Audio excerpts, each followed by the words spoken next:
Quando a gente pensa na seleção ideal, a gente logo imagina aquele mecanismo perfeito, tipo peças europeias encaixando milimetricamente com a ginga brasileira. Mas o que a gente viu nesse 3-1 contra a Croácia provou meio que o exato oposto. O Brasil só engrenou mesmo quando o plano original deu completamente errado. É o famoso caos produtivo. E a nossa missão hoje, nesse giro de notícias, é destrinchar como um time titular super engessado achou a salvação no puro improviso. Vamos falar dos acertos táticos que nasceram de erros bizarros de convocação e, claro, como os garotos da base salvaram a equipe de uma vaia daquelas no estádio. Nossa, sim, ia ser muito feio. Então, vamos começar pelo Matheus Cunha. Ele não é um camisa 10 clássico, longe disso. Mas ele acabou virando uma válvula de escape ali no meio-campo. Parecia tipo um ímã, sabe? Atraindo a defesa. Como é que isso destravou o time lá na hora? Então, o recuo dele foi fundamental para fazer aquele papel de falso 10. Como o Cunha fica flutuando ali nas costas dos volantes da Croácia, os zagueiros adversários são obrigados a dar um passo à frente para caçar ele. Entendi.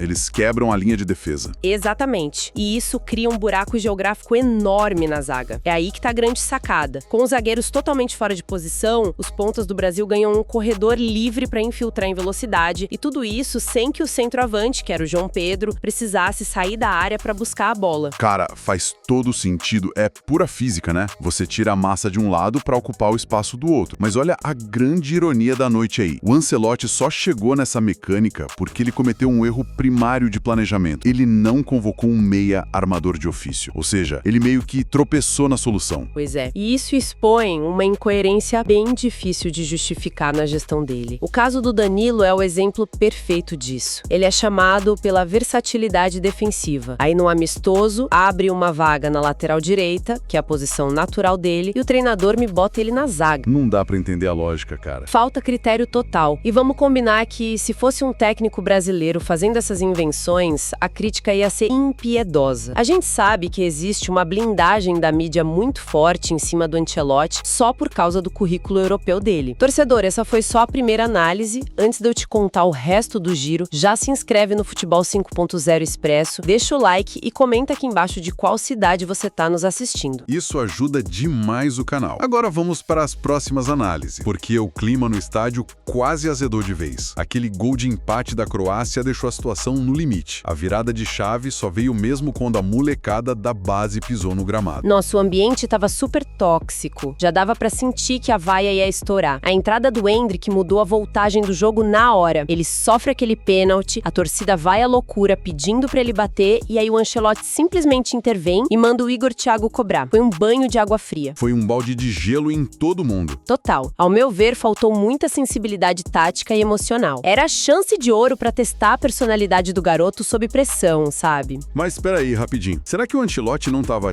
usando a experiência dele pra proteger o jogador? Imagina se o Endrick perde o pênalti com a torcida já tensa. Não seria queimar a joia do time à toa? É, um argumento até válido, mas a gente tá falando de um amistoso. O risco ali é zero. Se você não testa o controle emocional de um garoto de 17 anos num cenário sem consequências reais, você vai testar quando? Numa oitava de Copa do Mundo? Perderam um laboratório valioso ali. É verdade, não tinha muito a perder. Pois é, mas de qualquer forma, os jovens deram a resposta. O Endrick tem aquela agressividade instintiva de quem não sente o peso da camisa. E o Luiz Henrique não ganhou da defesa croata só na velocidade, não. Ele usou a biomecânica, ele usa literalmente o próprio corpo para criar alavanca contra os defensores, ganhando na imposição física quando o time de lá já estava exausto. E tem o Danilo de novo, né? Quando ele foi deslocado lá pra frente para jogar de volante, a leitura espacial dele brilhou demais. Por ter essa visão de lateral e de zagueiro, ele antecipa as linhas de passe no meio-campo de um jeito muito mais eficiente do que isolado na ponta. O nível que ele entregou ali não deve absolutamente nada ao Bruno Guimarães.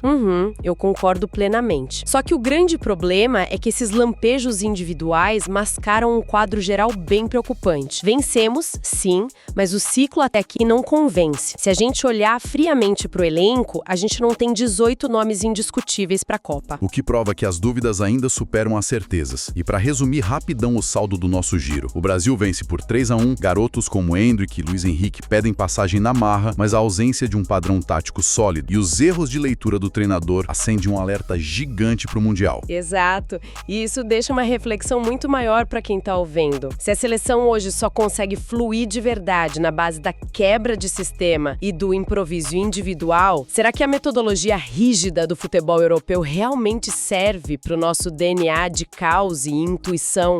Tenham tudo de bom hoje e sempre. Tenham tudo de bom hoje e sempre.